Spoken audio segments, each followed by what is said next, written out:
फौजी अदालतों में सर्वेलेंस के ट्रायल से मुतल्लिक केस की समाअत सुप्रीम कोर्ट में जारी है। जस्टिस हसन रिजवी ने कहा, कराची में कर्फ्यू लगने पर फौज आती थी तो लोग फूल फेंकते थे। एक ही दिन में GHQ समेत मुख्तलिफ मुकामात पर हमले हुए। क्या साबिक वज़ीर-ए-आज़म ने 9 मई के वाक़यात की मज़म्मत की है कि ये गलत हुआ? क्या अदालत ने अपने तहरीरी जवाब में मज़म्मत की गई है? वकील उज़ैर भिंडारी ने कहा कि बानी PTI ने 9 मई की मज़म्मत अपनी तहरीरी मारूज़ात में की है। बानी PTI ने कहा है कि जो जिम्मेदार हैं उन्हें सज़ा दी जाए।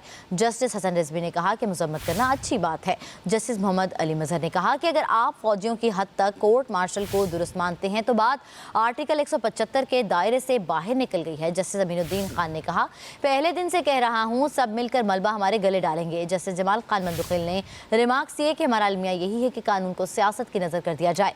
कोई कानून जो आइन से मुताबिकत न रखे नहीं बनाया जा सकता। आइन में वाज़े लिखा है कि ये आर्म्ड फोर्सेस से मुतल्लिक कानून है। आर्मी एक्ट बनाने का मकसद समझ आ जाए तो आधा मसला हल हो जाएगा।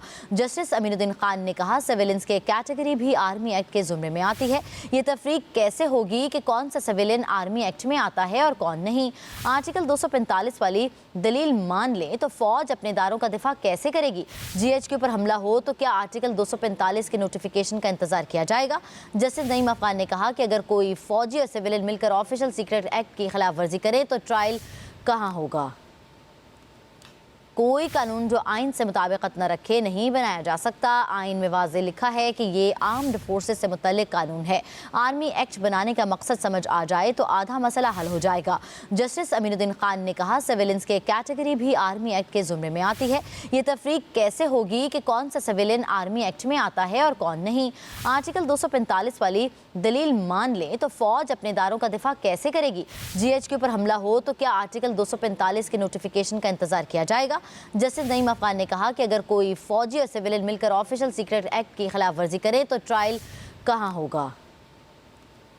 कोई कानून जो आइन से मुताबिकत न रखे नहीं बनाया जा सकता। आइन में वाज़े लिखा है कि ये आर्म्ड फोर्सेस से मुतल्लिक कानून है। आर्मी एक्ट बनाने का मकसद समझ आ जाए तो आधा मसला हल हो जाएगा। जस्टिस अमीनुद्दीन खान ने कहा, सिविलियंस के कैटेगरी भी आर्मी एक्ट के ज़ुम्रे में आती है। ये तफरीक कैसे होगी कि कौन सा सिविलियन आर्मी एक्ट में आता है और कौन नहीं?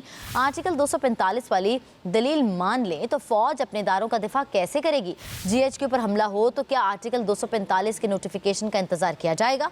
जस्टिस नईम अफगान ने कहा कि अगर कोई फौजी और सिविलियन मिलकर ऑफिशियल सीक्रेट एक्ट की खिलाफ वर्जी करे तो ट्रायल कहाँ होगा?